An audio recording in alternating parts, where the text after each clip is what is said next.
gak sekolah iso paling dadi insinyur. Ya gak usah sekolah tak ngkon ngetokno gurumu ah. Lapo? Tak ngkon ngetokno. Tokno nandi. Ya ditokno wis gak usah. Aku nek wayahe mulai yo metu sikil. Maksude opo rek dipecat. Aku dudu guru kok dipecat. Percuma ora dibayar. Mbak, apa kok ditonton? Telas cak bensine. Lho sik. Niki. Bensin entek. Lah iki. Ya aku lagi tumbas iki meng. Ngene longgo kene sik. Oh, kene, Mbak. Wong ayu.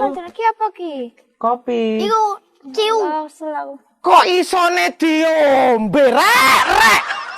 Medhi ta iki ya. Lah iya. Betok kok gak oleh sih. Kan kopiku. Kan kudune permisi. Niki kopi sampean masukin. Lombe. Nyari telah juga. Gak usah dibaleni wis diombe. Kok isone? Jenenge arek telah. Sewu lho cak oke ngulak kula. Ah kasep ket mang wis diombe. Piye sih ukil iki kok? Wis diombe ngono yo sadurunge kok. Sampeyan sik tak takoni, sampean kena apa sampean tonton? Entek bensine cak. Omah ki entek terus aku kok nek Arek iki, Mbak, nek ngomong rada dublek iki. Wong Ngeten, yo Mbak. dikandani. Entekan bensin. Lah niki sampean tumbas bensin. Iya, makanya aku lagi balik iki mau. Lah kan disekno bensine ten mriki. Disekno. Lah wong kentakane ndek omah kok ngisine ya ning omah no. Oh, lho. Dadi sampean iki nang ten tonton kok kono baru diseni nang omah. Omah sampean jek 3 kilo teko kene. Adoh. Tak tekoki iki mengkentakane ndi? Omah. Berarti ngisine kudu ning Omah. Oh gak masih di sini kono kenek. Padha ae sumpah padha ae. Ya ora podo sih iki. Padha. Nek enteke. Nek lo bengkel. Di sini ndi? Bengkel. Maksudnya di sini ini lo kenek. Kok gregetken aku? Di sini kene lho kenek di sini kene. iki tuwek-tuwek cuwung. Ya wis ora. Kok cengok piye kok? Kok cengok piye? Anjire keliru dok. Ora. Oh gak masalah lho. Gak masalah ngono iki disi dibuka. Dibuka. Piye mbukake? Lah ya tak tuwek cengok ngene iki lho, Dik. Piye mbukake iki? Nah. Di sini kene kenek. Kene tak iseno. Ora iso camu ora konsisten kok engko. Kok kan sistem piye sih? Padha ditrik langsung digeng kenek. Tok, iki mengkantake ndek omah. Iya. Aku mlaku nuntun motor. Iya. Kowe tumbas bensin, tak tuntun nang. Isenono pisan. Iso ning omah. Entek eno omah kok. Apa tonton? Ono kenek. Iki bener wis. Oh, begendeng sampe niku.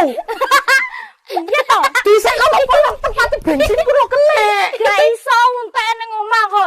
Piye to Bu? Tak banteng sampe niki kok. Ayo kepala gamen niku. Rusak motorku ngene iki. Kok iso? Isekno sampe jaga pagem Mbak Ayu. Kopi, Mas. Kok iso? Kok apa guyu? Kok greget. Ngene lho Dik, sik ta. Kan omahe jek ado. Tuku bensin disekno jret Kliponku ruto. disekno kan kenek. Disekno cek. Terus sepeda di starter gak nuntun kan. Lapo? Sepedae di bensin disekno sret. Kan gak nonton. Percuma ngandane aku sing entek bensin Mbak Putri kok. Kok apa gak temen. Ngene wis. Aku wis pegel. Aku ndek rencana aku. Leren. Aku mangkel karo Cak Silo. Yo. Aku ndek rencana. Ayo ya apa carane Cak Silo iku emosi karo awak dhewe. Oh iya. Emosi karo aku. Dadi engko Yo. dompetku deleh apa iki jenenge? Deleh rombonge. Yo. Engko kan Oh, engko terus diarani. difitnah. Heeh, diarani maling. Engko jelas ngamuk Iya, arek. heeh.